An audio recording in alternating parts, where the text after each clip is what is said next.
Assalamualaikum warahmatullahi wabarakatuh. Sekarang kita masuk ke prinsip-prinsip kepemimpinan.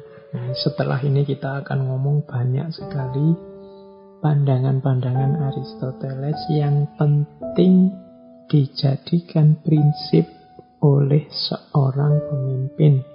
Tidak cuma memimpin yang di luar diri, tapi juga memimpin diri kita sendiri. Kita mulai leadership prinsip. Ada banyak prinsip yang malam hari ini saya bawa, meskipun sebenarnya sangat banyak pikiran-pikiran para filosof, khususnya yang berhubungan dengan pembangunan, pembentukan karakter manusia, itu sebenarnya semuanya masuk kalau mau kita jadikan prinsip seorang leader, seorang pemimpin yang baik. Termasuk gagasan-gagasan dari Aristoteles. Maka kita lihat malam hari ini sebagian dari prinsip-prinsip itu yang menurut saya penting membangun kualitas leader yang baik. Karena saya lihat seringkali ada orang yang mengeluh, bahkan mungkin teman-teman sendiri ya kadang-kadang mengeluh. Misalnya di Indonesia ini ada sangat banyak orang pinter, jumlah rakyatnya juga ratusan juta. Kadang-kadang ada keluhan milih pemimpin yang baik itu loh kok susah. Oke, daripada kita mengeluh begitu, mari sekarang kita bentuk saja diri kita punya kualifikasi pemimpin yang baik. Paling tidak pemimpin yang baik untuk diri kita sendiri. Atau kalau ada di sini yang guru, mungkin dosen, mungkin ustadz, atau anak-anak muda yang punya gairah untuk masa depan yang cemerlang, maka prinsip-prinsip ini penting untuk kita pahami dalam rangka membangun diri kita sebagai seorang leader yang baik. Oke ya, kita mulai dari prinsip yang pertama. Ini quotes dari Aristoteles yang banyak dikutip orang. Knowing yourself is the beginning of wisdom. Mengetahui dirimu sendiri adalah awal dari kebijaksanaan. Prinsip leadership yang pertama dan yang harus sebenarnya dilakukan oleh siapapun, tidak cuma yang punya ambisi jadi leader, adalah knowing yourself. Mengetahui diri, mengenali diri. Karena tidak mungkin orang bisa bijaksana kalau dirinya saja dia tidak kenal, tidak ngerti. Knowing yourself is the beginning of wisdom. Kalau kita kenal diri kita, manfaat paling dekat. Kalau manfaat jauhnya kan kemarin, man arofa nafsahu faqad arofa rabbahu. Ini manfaat jauhnya kalau kita kenal sangat dalam dengan diri kita, pada akhirnya kita bisa mengenali keberadaan Tuhan. Tapi yang paling dekat adalah kalau kita kenal diri kita sendiri, kita akan mampu untuk bersikap bijaksana. Khususnya terhadap diri kita sendiri juga. Kalau teman-teman mengenali diri, misalnya gini, oh aku ini orangnya sensitif, aku ini orangnya baperan. Tidak bisa ada orang ngomong jelek sedikit saja tentang aku, wah darahku naik, mataku merah. Itu kan kenal. Oleh karena itu, cobalah aku tidak terlalu banyak terlibat di forum-forum yang isinya saling celah, saling kritik. Tidak kuat aku itu, mudah panas. Oh ini kan kamu jadi bijaksana. Kenapa kamu bisa bijaksana seperti ini? Karena tadi kamu ngerti dirimu. Aku ini mudah tersinggung, aku ini mudah marah.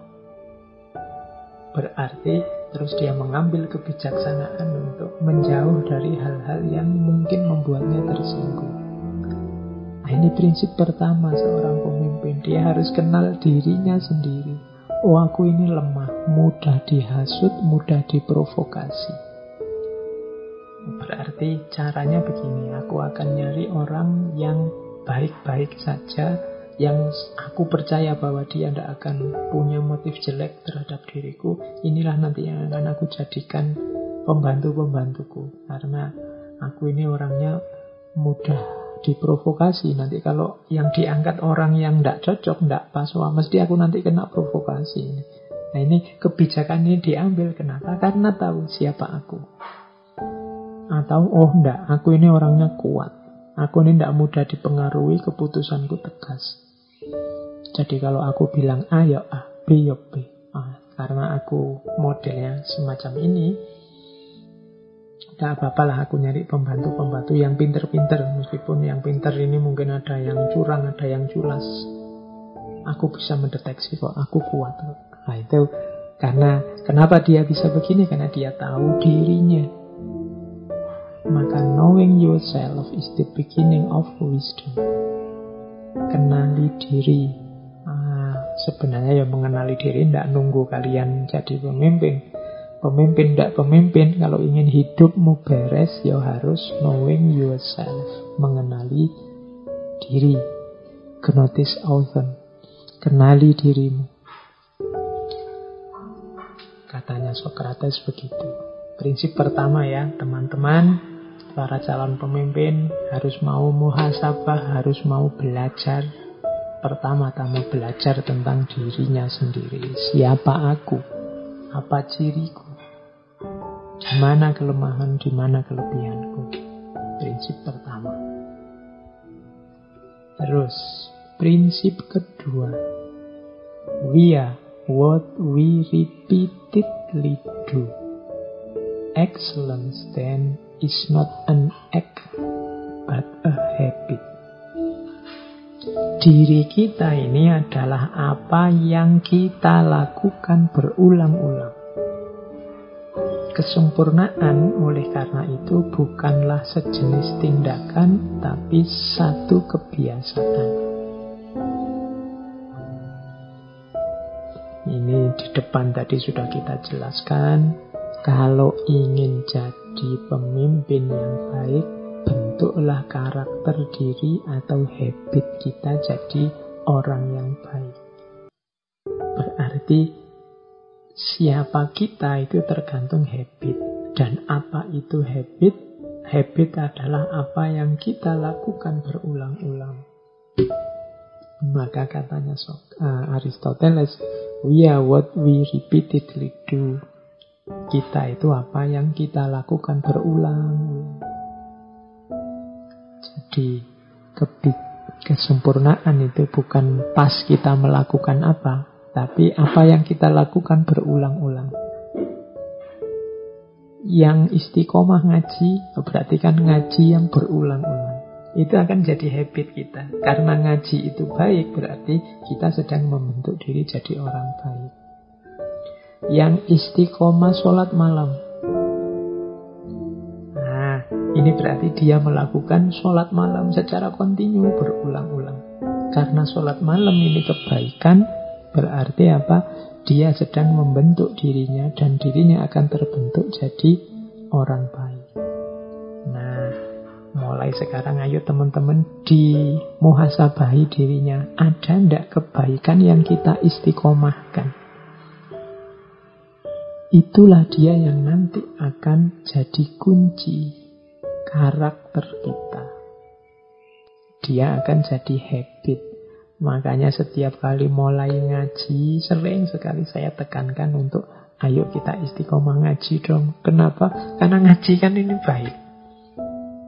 Jadi karena ngaji itu baik, maka kalau diulang-ulang, dia akan jadi habit. Kalau habit yang tertanam adalah baik, ya karakter kita akan jadi orang baik. Pemimpin juga begitu. Dia terbentuk melalui apa yang berulang-ulang dia lakukan. Tips kedua bagi seorang pemimpin yang baik, pemimpin yang unggulan adalah dilihat dari yang berulang-ulang dia lakukan. Disitulah nanti karakternya. Ini nasihat buat teman-teman muda khususnya yang gampang bosen. Saya tidak tahu hari ini teman-teman asiknya apa yang berulang-ulang tiap hari dilakukan apa. Jangan-jangan medsosan, jangan-jangan apalagi ngopinya, jangan-jangan lu ngopi kan baik Pak, iya ngopi baik, tapi kan ada banyak hal yang lebih baik. Wong saya HP-nan itu kan silaturahim Pak, medsos itu kan menjalin silaturahim, ya. Tapi ya, mungkin ada yang lebih baik. Kamu cari yang lebih utama seperti tadi rumusnya, yang tulus, tidak karena yang lain, tapi dia bernilai baik dalam dirinya sendiri. Yang kedua ini, jadi what we repeatedly do. Maka seorang pemimpin harus membangun karakter yang baik dengan mengulang-ulang hal baik. Yang ketiga, happiness belongs to the self-sufficient. Kebahagiaan itu milik yang merasa cukup. Self-sufficient itu merasa aku sudah cukup, aku sudah bisa, itu biasanya orang bahagia sudah kalau sudah merasa ya yang kuinginkan sudah terpenuhi, itu self-sufficient. Ini parameter kebahagiaan yang mudah kita jangkau adalah self-sufficient. Berarti orang yang self-sufficient itu orang yang mandiri, orang yang sudah puas dengan dirinya sendiri, tidak lagi butuh, tidak lagi tergantung dengan yang lain. Pemimpin yang bahagia berarti juga pemimpin yang self-sufficient. Pemimpin yang merasa cukup dengan dirinya, pemimpin yang mandiri, tidak tergantung dengan yang lain. Karena ketergantungan mengindikasikan ketidakmandirian. Kalau tidak mandiri berarti susah bahagia, karena tergantung sama yang lain. Jadi ini prinsip yang ketiga, harus mandiri, self-sufficient. Di situ nanti orang bisa bahagia. Prinsip kepemimpinan yang ketiga. Prinsip kepemimpinan yang keempat. Ini juga salah satu quotes-nya Aristoteles. Through discipline comes freedom. Melalui kedisiplinan akan datang kebebasan. Ini saya tidak tahu ya, kadang-kadang kita sering mengkritisi diri kita sendiri. Orang Indonesia itu susah sekali disiplin. Ada banyak orang yang bilang seperti itu. Saya tidak akan menguji benar atau tidak omongan itu, tapi yang jelas ingat-ingatlah bahwa memang disiplin adalah kunci. Jadi disiplin itu memang tidak enak, memang tidak bebas.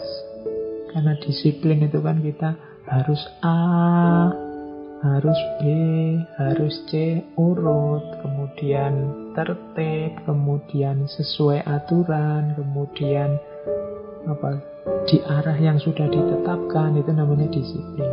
Tapi katanya Aristoteles, justru yang disiplin inilah nanti yang akan membuahkan kebebasan. Disiplinnya memang agak ketat, tidak bebas, tapi buahnya kedisiplinan itu justru kebebasan. Teman-teman disiplin belajar, akhirnya menemukan kebebasan dengan kelulusan. Yang malas belajar tidak nemu kebebasan yang namanya kelulusan itu. Disiplin santri misalnya disiplin tahfidz, disiplin hafalan, akhirnya menemukan kebebasan dengan hafal Al-Quran. Tapi yang tidak disiplin padahal sudah niat lo mau hafalan, tapi tidak disiplin, akhirnya ya tidak hafal-hafal, tidak nemu kebebasannya. Kalau sudah hafal kan bebas dia. Nah, itu through discipline comes freedom. Ini prinsip yang harus dipahami oleh seorang leader. Tujuan yang diinginkan tadi, pemimpin tadi kan disebut harus kenal tujuannya, harus diupayakan secara disiplin. Ya memang dalam upaya mencapai tujuan ini banyak sandungan-sandungan, banyak kesulitan, tapi tetaplah disiplin. Kalau sudah disiplin akan ketemu kebebasan. Oh, sudah kena sekarang tujuannya, sekarang bisa bikin target yang baru, bisa bikin tujuan yang baru. Through discipline comes freedom. Melalui disiplin lahirlah kebebasan. Meskipun dalam disiplin itu rasanya kok jadi tidak bebas ya Pak. Kita kayak robot ini Pak.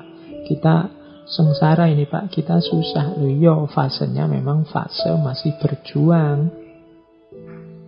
Tapi kalau sudah sukses perjuangan, akan lahir freedom, merdeka sekarang. Ya kayak tadi saya ilustrasikan kan. Coba kalian sejak semester 1 dulu tekun, rajin, disiplin. Lulusnya paling semester 6-7 iso lulus kamu. Merdeka sekarang kan, sudah tidak ketemu dosen lagi, tidak diperintah-perintah tugas lagi, tidak mikir ujian, tidak mikir bayar UKT, bebas. Comes freedom.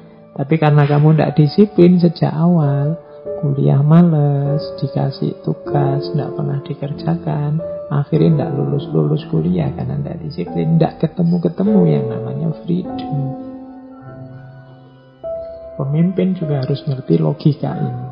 Logika, through discipline comes freedom. Melalui kedisiplinan lahir kebebasan.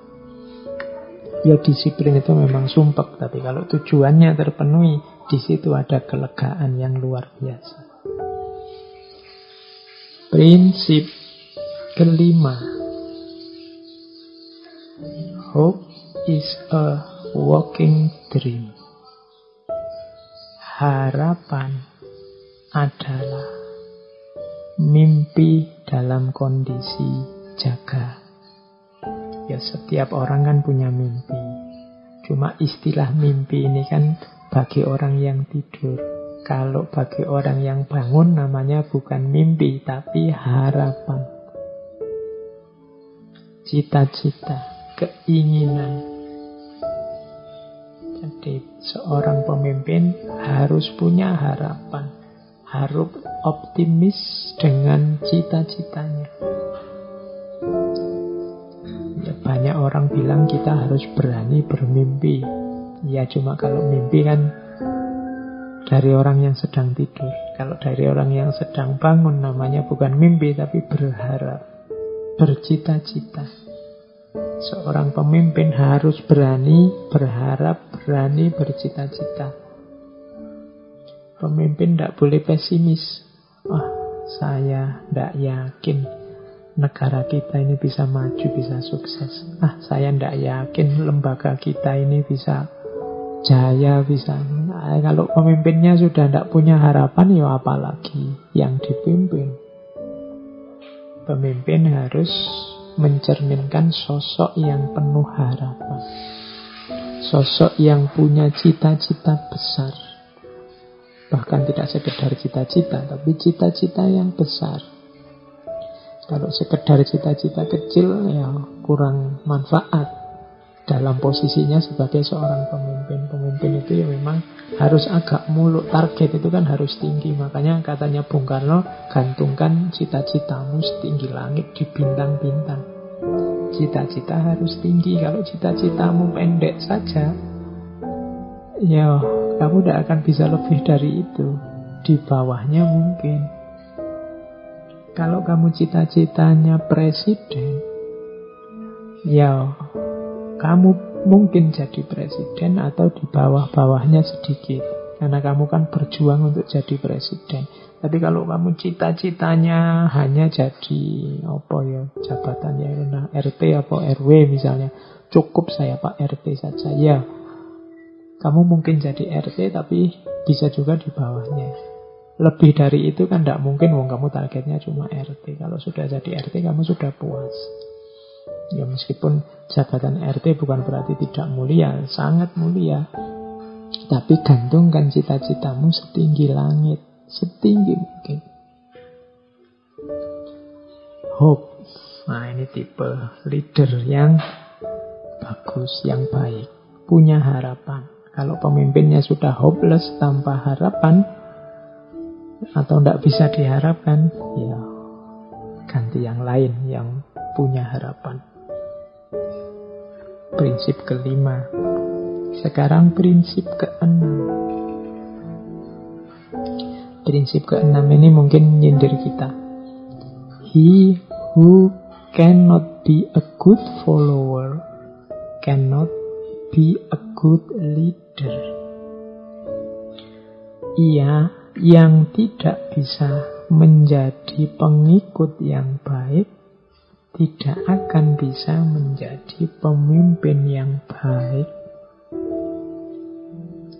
Oh, ini kita harus memperhatikan quotes dari Aristoteles ini. Pemimpin yang baik adalah pengikut yang baik. Kalau orang tidak bisa dipimpin, sulit dia jadi pemimpin. Mengapa? Ya karena untuk jadi pemimpin yang baik, dia harus tahu bagaimana situasi yang dipimpin. Bagaimana rasanya jadi pengikut, jadi yang dipimpin yang baik. Nanti dia tahu cara jadi pemimpin yang baik. Kalau dipimpin tidak bisa, susah dia jadi pemimpin. Kalau jadi pemimpin, pasti juga susah dia. Kalau dalam istilah Jawa, dulu saya pernah menerjemahkan wanita itu wani ditoto. Wani ditoto yang tidak dalam konotasi negatif, tapi dalam konotasi positif. Bahwa banyak orang yang kalau nata dia, kalau mimpin merentah dia bagus, tapi waktunya dipimpin, waktunya diperintah dia lemah sama sekali. Banyak tipe-tipe orang yang kalau disuruh-suruh tidak mau, maunya nyuruh saja. Nah ini berarti dia bukan good follower. Kalau bukan good follower, dia juga bukan good leader. Dia tidak ngerti cara jadi orang biasa, maka ya dia akan kesulitan jadi orang yang istimewa. Jadi awam saja tidak mampu, bagaimana dia jadi khawas? Jadi orang biasa saja tidak bisa, bagaimana jadi orang penting? Maka he who cannot be a good follower cannot be a good leader. Yang tidak bisa menjadi pengikut yang baik tidak akan bisa jadi pemimpin yang baik. Ini rumus dari Aristoteles. Berarti apa? Kalau kita ingin jadi pemimpin yang baik, pertama-tama kita harus latihan, kita harus menjalankan hidup sebagai orang dipimpin yang baik. Orang dipimpin yang baik itu kan patuh pada aturan, taat pada keputusan bersama, mau menjalankan keputusan-keputusan kelembagaan. Itu berarti dia good follower. Orang yang seperti ini nantinya dia akan bagus jadi good leader. Tapi kalau sejak awal orang ini tidak bisa diatur, selalu melanggar aturan, selalu bantah kalau ketemu dengan keputusan bersama, tidak mau bareng-bareng memajukan lembaga, dia pasti tidak bagus untuk jadi leader. He who cannot be a good follower cannot be a good leader. Prinsip ke-6. Prinsip ke-7. Passion is bitter, but its fruit is sweet. Kesabaran itu pahit, tapi buahnya manis. Kalau ini nggak perlu dijelaskan ya. Ini hubungannya tadi juga sama istiqomah, sama perjuangan, sama kesabaran kita untuk menanggung proses dan usaha dan seterusnya. Jadi hidup ini yang untuk kita yang manusia itu beda dengan semua makhluknya Allah yang lain. Kalau makhluknya Allah yang lain itu paket jadi. Kalau manusia itu ada dalam potensi. Jadi dalam potensi itu maksudnya kita bisa mencapai hal-hal besar, tapi masih dalam potensi. Kalau ingin mewujudkan potensi itu, ya kita butuh usaha, butuh perjuangan, butuh upaya, butuh daya, dan lain sebagainya. Kalau tidak ada itu, ya kesuksesannya tidak akan keluar. Maka seorang yang ingin sukses, ingin berhasil, termasuk seorang pemimpin, harus punya daya sabar. Sabar dalam berusaha, sabar dalam berjuang, sabar dalam mengaktualkan yang potensi tadi. Tidak mungkin keberhasilan itu datang tiba-tiba. Kalau teman-teman belajar akhlak tentang sabar, sabar itu kan ada dua. Sabar menanggung hasil sama sabar menjalani proses. Sabar menanggung hasil itu ya kalau ketemu hasil yang tidak diinginkan ya sabar. Kalau ketemu hal yang pahit sabar. Tapi sabar menanggung proses itu ya sabar dalam perjuangan. Jadi sabar untuk harusnya yang lain sedang istirahat, santai-santai rebahan, kita malah kerja. Harusnya yang lain sudah rekreasi, kita malah lembur. Nah ini sabar dalam proses. Harusnya yang lain makan-makan, kita malah puasa. Yang lain tidur, kita malah sholat, ibadah. Ini kan sabar dalam proses. Passion is bitter. Ini pahit memang.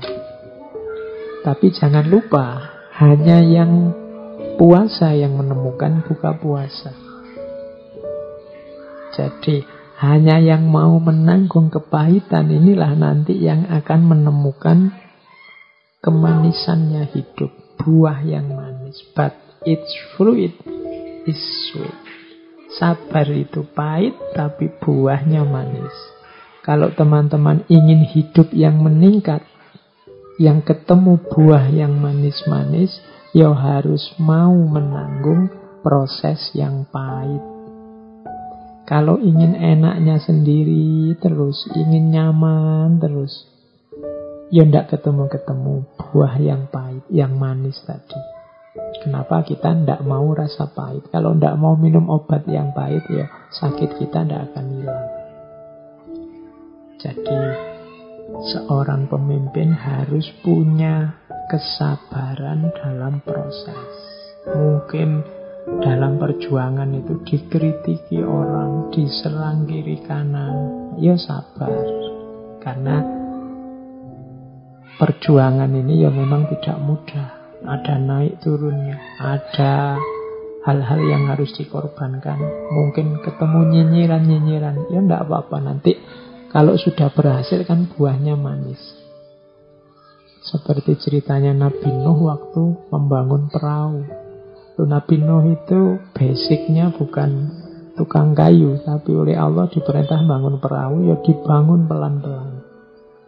Berat pastinya bagi Nabi Nuh. Dicemooh kiri kanan. Musim kayak gini di negara mana kok ya bikin perahu. Orang melecehkan, orang mencemooh, tapi buahnya manis. Waktu banjir bandang terjadi, satu-satunya tempat selamat, tempat berlindung ya kapalnya Nabi Nuh. Sekarang ketemulah fruitnya, buah dari passion tadi, buah dari sabar menanggung proses. Maka bagi teman-teman yang ini kan yang muda-muda hampir semua sebenarnya fasenya fase perjuangan. Berjuang kuliah, berjuang nyari kerja, mungkin berjuang nyari istri, atau berjuang apa saja yang lain. Kalian akan ketemu momen-momen pahit dalam hidup. Tapi tidak masalah. Pahitmu akan berbuah manis. Kecuali kamu tidak sanggup, tidak mau menjalani rasa pahit itu ya. Kamu tidak akan ketemu buahnya. Berarti tidak mau berjuang. Pemimpin yang baik harus siap berjuang dan sabar dalam perjuangan sehingga buahnya nanti manis. Prinsip ke-8 bagi seorang leader. Ini quote juga dari Aristoteles. To avoid criticism, say nothing, do nothing, be nothing. Ini sebenarnya quote nyinyir, kuat nyindir kita, yang kadang-kadang anti kritik. To avoid criticism, ya kalau kamu ingin menghindari kritiknya orang, say nothing, tidak usah ngomong apa-apa. Do nothing, tidak usah melakukan apa-apa. Be nothing, tidak usah jadi apa-apa. Ini nyindir kita, termasuk para leader, ya jangan alergi dengan kritik. Pertama-tama kita sadari kita itu manusia yang tidak sempurna. Pasti punya kelemahan-kelemahan, pasti punya kekurangan-kekurangan. Bukalah telinga, bukalah pikiran. Kalau ada kritik-kritik masuk, posisikan kritik itu sebagai jalan untuk perbaikan ke depan. Tidak masalah kritik. Jangan anti kritik. Kalau tidak mau dikritik orang, katanya Aristoteles, tidak usah ngomong apa-apa, tidak usah melakukan apa-apa, tidak usah jadi apa-apa. Manusia yang tidak ngapa-ngapain, barulah dia tidak akan dikritik orang. Mau dikritik apanya, ngomong juga enggak, melakukan apa-apa juga enggak, jadi apa juga enggak. Ini maksudnya Aristoteles ya. Siaplah selalu menerima kritik. Tidak apa-apa orang mengkritik, berarti orang peduli dengan kita. Kecuali memang kita sama sekali menghindari kritik, ya berarti tidak usah ngomong apa-apa, tidak usah melakukan apa-apa, tidak usah jadi apa-apa. Selama kita tidak melakukan apa-apa, tidak ngomong apa-apa, tidak jadi apa-apa, tidak akan ada kritik, percaya. Tapi pemimpin kan tidak mungkin tidak begitu. Masuk pemimpin tidak ngomong apa-apa, masa pemimpin tidak melakukan apa-apa, masa pemimpin tidak mewujudkan apa-apa. Pasti dia akan bertemu dengan kritisisme, dengan kritik-kritik. Tidak boleh alergi dengan kritik. Posisikan itu sebagai jalan untuk kebaikan dan perbaikan ke depan, jalan untuk naik kelas. Bahkan seandainya pun sama sekali ternyata kok orang-orang tidak ngeritik-ngeritik, ya mungkin karena takut atau karena medianya tidak bisa nyambung, tidak bisa nyampe misalnya, ya harus siap mengkritisi dirinya sendiri. Self criticism itu yang disebut muhasabah. Aku ini sudah pas apa belum ya? Aku ini menyakiti orang apa enggak sih? Aku ini menyusahkan orang apa enggak sih? Itu namanya self criticism, mengkritisi diri. Kalau dalam agama disebut muhasabah. Terus, prinsip ke-9 bagi seorang leader. Liars, when they speak the truth, are not believed. Para pembohong itu, saat mereka mengucapkan kebenaran, tidak akan dipercaya. Prinsip ke-9 ini bagi seorang pemimpin adalah, your ringkesnya, jangan jadi liars. Kapan seseorang punya atribut liars, atribut pembohong, itu ketika orang membiasakan diri berbohong, bolak-balik bohong, maka meskipun nanti dia ngomong kebenaran, orang tidak akan percaya. Liars, when they speak the truth, are not believed. Kenapa seorang pemimpin jatuhnya tidak dipercaya? Mungkin karena dia liars. Dia bolak-balik menyampaikan atau mengucapkan kebohongan. Sehingga begitu dia ngomong benar, orang anggapnya, paling itu ya kayak kemarin. Nah, ini hati-hati para pemimpin. Ucapkan saja hal-hal yang benar, yang baik, yang realistis. Jangan sering-sering berbohong, karena ketika kita bohong, nanti orang jadi apatis, gak percaya sama kita. Alah, biasanya ngapusi wae. Nah, the liars kan seperti tadi, kita itu tergantung apa yang kita biasakan. Kalau dibiasakan bohong, ya terbentuk karakter pembohong. Kalau sudah pembohong, meskipun kita ngomong benar, ya orang gak percaya. Itu kayak ceritane cerita anak-anak itu loh, kayak di Upin Ipin itu loh, ketika ada seorang penggembala angon kambingnya, terus satu ketika dia merasa sepi, ingin bikin rame, terus bikin koro-koro, wah ada serigala. Nah, orang sekampung datang bawa cangkul, bawa celurit, bawa apa untuk bunuh serigala. Ternyata begitu nyampe sana, nggak ada kok. Saya cuma iseng aja daripada sepi. Wah, betapa dongkolnya orang-orang. Dibohongi 2-3 kali diulang karena dia ingin rame-rame. Pada satu ketika serigala beneran datang. Dia teriak-teriak ada serigala, nggak ada yang datang. Kenapa? Wong kemarin-kemarin dibohongi, sekarang sudah nggak mau datang. Akhirnya ada serigala beneran. Kambingnya dimakan serigala beneran. Itu rawahu Upin Ipin. Oke, jadi liars para pembohong. Hati-hati ya, pemimpin dibiasakan untuk tidak bohong. Jangan sampai kebiasaannya bohong. Karena kalau kebiasaannya bohong, nanti akan sampai pada titik meskipun ngomong benar tidak dipercaya. Oke, terus prinsip ke-10. Fortune favors the bold. Keberuntungan itu memihak pada the bold. The bold itu orang yang tegas, the bold itu orang yang jelas, orang yang berani. Jadi pemimpin kalau ingin ditempeli keberuntungan harus tegas, harus berani, harus jelas. Tidak mencela-mencele, tidak leda-lede, ya kan? Tidak membingungkan dan tidak kebingungan. Karena fortune favors the bold. Ya kalau kita sendiri tidak jelas, kalau kita sendiri tidak tegas, ngomongnya mencela-mencele tadi apa sekarang apa, ya tidak mungkin kita beruntung. Wong kita sendiri tidak jelas. Mau beruntung tentang apa? Wong kita sendiri juga tidak tahu maunya kemana. Ini prinsip ke-10. Jadi bagi orang-orang, bagi para pemimpin yang ingin sukses, ingin diampiri oleh Dewi Fortuna, oleh keberuntungan, ya harus tegas, harus jelas, harus mantap dalam setiap keputusan yang diambil. Jangan serba ragu, jangan serba bingung, jangan serba tidak jelas. Harus tegas.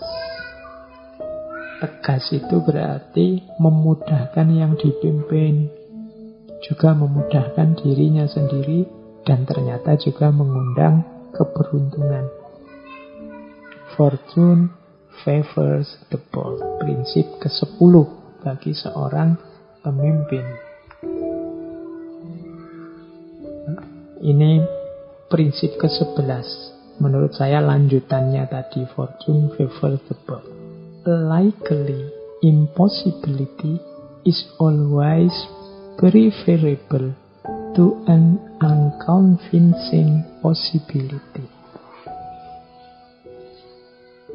Jadi ketidakmungkinan yang disukai, yang diminati, yang diinginkan is always preferable. Itu lebih diminati dibandingkan unconvincing possibility, kemungkinan yang tidak meyakinkan, tidak tegas, tidak jelas. Misalnya begini, kita jadi pemimpin, terus matok cita-cita, keinginan yang rasanya tidak mungkin. Misalnya, Indonesia ini 5 tahun ke depan akan memimpin peradaban. Itu kan impossibility dalam tanda petik ya. Wong kita situasinya hari ini masih begini, kalau 5 tahun lagi ya mungkin belum. Tapi kalau ketidakmungkinan ini disampaikan secara likely, secara tegas, mantap, jelas, sehingga disukai orang, ayo kita berjuang 5 tahun ke depan. Ini biasanya lebih disukai dibandingkan unconvincing possibility, kemungkinan tapi tidak meyakinkan. Indonesia ini akan sukses memimpin peradaban kira-kira ya 2050-2060 lah. Tapi itu pun ya tergantung banyak hal sih. Ini kan tidak meyakinkan. Kalau tidak meyakinkan ini orang tidak prefer. Orang tidak akan suka, tidak akan cenderung. Ayo masih tidak jelas juga kok. Mending yang tidak mungkin tapi mantap, tegas. Mungkin punya strategi yang jelas. Ini likely impossibility. Saya kuliah ini Pak, kemarin baru daftar. Saya merancang 3 tahun selesai, semester 6 selesai. Orang kan terus sebenarnya ya kalau lihat performa saya selama ini kayak tidak mungkin. Saya SMA itu ya ranking 40 Pak. Tapi kuliah saya pengen lulus cepat karena saya punya strategi ini loh, A, B, C, D. Ini orang lebih bagus ini, lebih disukai ini daripada possibility yang unconvincing. Mungkin, tapi tidak yakin. Saya ya target kuliah 5 tahun lah Pak, realistis. Tapi itu pun saya tidak tahu karena kemungkinan saya juga ingin sambil kerja ya. Apalagi nanti kalau sudah punya pacar, apa ya bisa ya Pak 5 tahun. Kamu sendiri tidak yakin, tidak unconvincing. Berarti tidak preferable. Kalian nanti kalau jadi pemimpin juga begitu. Boleh kalian matok cita-cita yang rasanya kok impossible, tapi dengan skema yang kamu bikin, dengan target-target yang kamu rancang, dari seolah-olah itu bisa dicapai. Ini orang lebih suka daripada sebenarnya itu mungkin dicapai, tapi kamunya yang tidak meyakinkan. Jadi seorang leader harus memahami hukum ini. A likely impossibility is always preferable to an unconvincing possibility. Berarti kuncinya tadi, engkau yang mantap, engkau yang debot tadi, yang jelas, yang tegas, punya skema rancangan yang jelas sehingga orang meskipun itu rasanya tidak mungkin tapi bisa saja terjadi. Ini prinsip yang ke-11. Terus prinsip yang ke-12. Ini penting untuk pemimpin. To run away from trouble is a form of cowardice. And while it is true that the suicide braves death, he does it not for some noble object but to escape some ill. Lari dari kesulitan itu adalah sebentuk sifat pengecut. Meskipun benar bahwa bunuh diri itu adalah menunjukkan berani menghadapi kematian, tapi orang yang melakukan bunuh diri itu tidak melakukan sesuatu yang mulia. Dia hanya lari dari rasa sakit. Prinsip yang ke-12 ini mewanti-wanti kita, termasuk calon pemimpin dan para pemimpin, untuk tidak lari dari kesulitan. Hidup ini tidak mungkin mulus seperti yang kita inginkan, lancar-lancar saja. Selalu akan ada kesulitan. Hadapi kesulitan itu, taklukkan kesulitan itu. Jangan jadi pengecut. Saya berani kok Pak menghadapi masalah, dan masalah itu saya hadapi dengan lari dari masalah. Tidak, itu bukan lari, itu bukan menyelesaikan masalah, tapi lari dari masalah. Tidak ada mulianya kamu lari dari masalah. Diilustrasikan oleh Aristoteles kayak orang bunuh diri itu. Bunuh diri itu kan rasanya dia pemberani, berani menghadapi kematian, tapi yang dia lakukan tidak mulia. Dia hanya menghindari masalah. Masalahnya tidak selesai, tetap ada. Kalau engkau lari dari masalah, engkau pengecut. Masalahnya tetap ada, meskipun kamu beralasan saya berani Pak, berani lari. Tidak. Kamu sedang menghindari masalah, bukan menyelesaikan masalah. To run away from trouble is a form of cowardice. Jadi lari dari kesulitan adalah ciri seorang pengecut. Jangan jadi pengecut, selesaikan masalah. Apalagi engkau pemimpin. Kalau pemimpinnya lari dari masalah, gimana dengan yang dipimpin? Terus, prinsip ke-13, tolerance and apathy are the last virtues of a dying society. Ini penting untuk pemimpin sehubungan dengan kehidupan bersama. Toleransi dan apati adalah kebajikan terakhir dari dying society, masyarakat yang mau ambruk, lembaga yang mau runtuh, institusi yang mau jatuh. Ketika misalnya ya teman-teman jadi pemimpin satu lembaga, satu institusi, satu organisasi, mungkin dia sudah kacau, sudah tidak karu-karuan, ruwet, sudah menjelang kejatuhannya.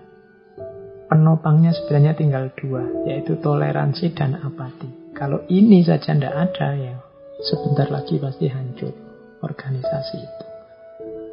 Toleransi itu berarti menerima perbedaan.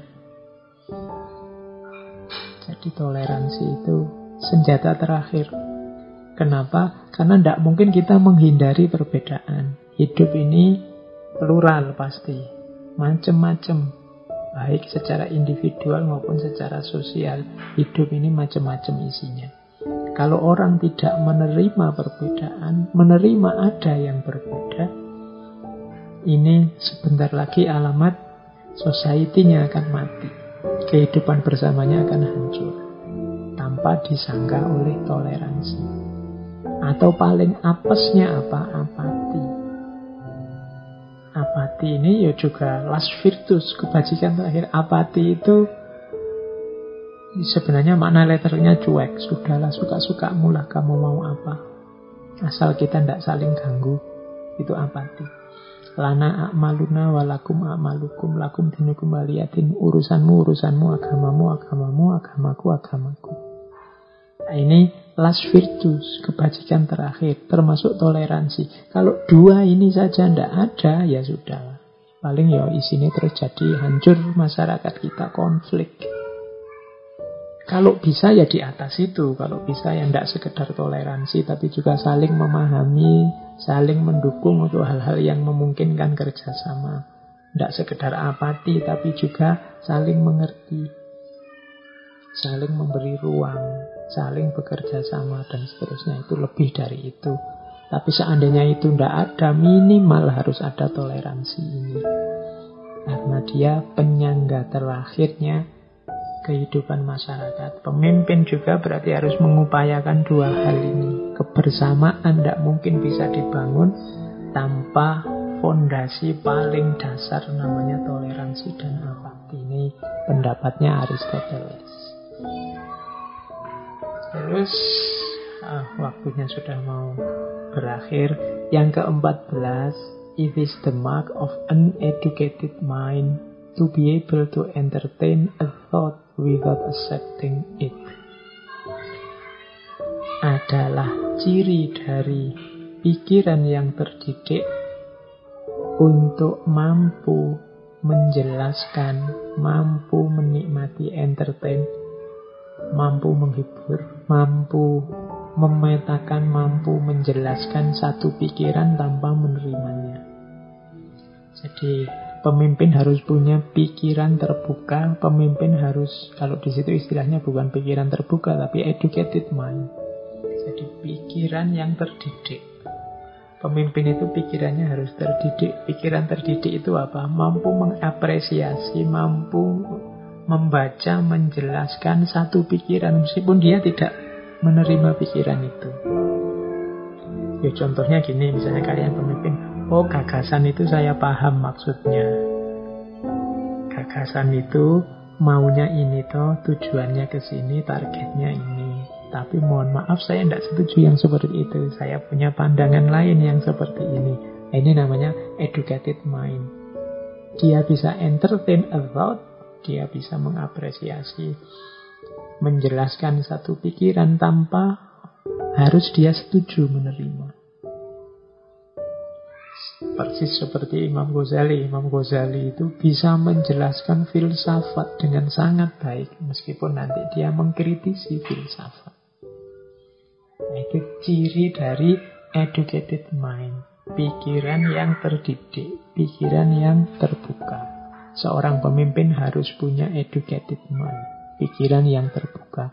Karena dalam lembaga, dalam organisasi yang dia pimpin, pasti di situ banyak pikiran-pikiran lain, gagasan-gagasan lain yang bertumbuhan, maka dia harus mampu untuk entertain, mengapresiasi, memahami, merekonstruksi, meskipun tanpa harus dia menerima.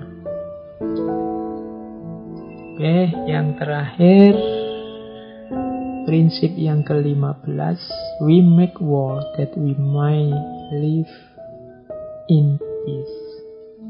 Ini prinsip seorang pemimpin yang terakhir. Kadang-kadang memang harus diputuskan sesuatu yang pahit.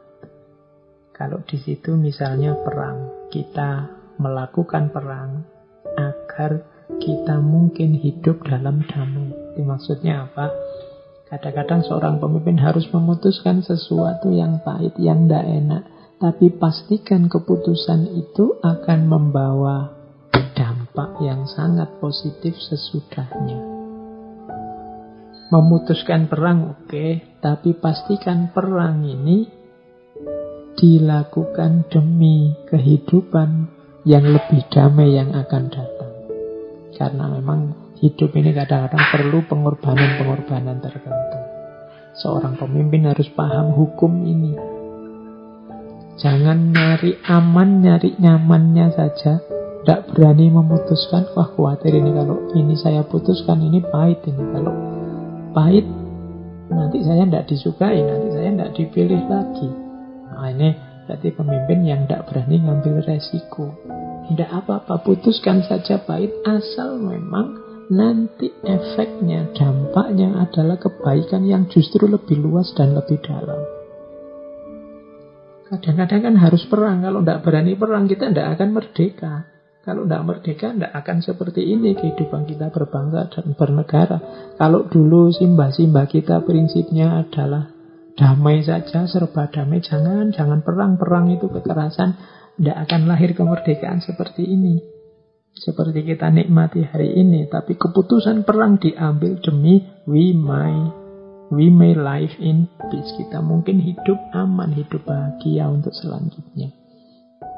Jadi kadang-kadang seorang pemimpin harus berani memutuskan yang pahit, tapi hasilnya adalah kebaikan yang berkali lipat lebih luas dan lebih dalam. Nah, inilah kualifikasi pemimpin ideal versinya Aristoteles. Ada sekitar 15 prinsip yang malam hari ini kita angkat. Harusnya mungkin masih banyak yang lain, tapi dari sini kelihatan bagaimana corak virtuous leader, jadi pemimpin yang bijaksana versi Aristoteles, yang diawali tadi dari practical wisdom.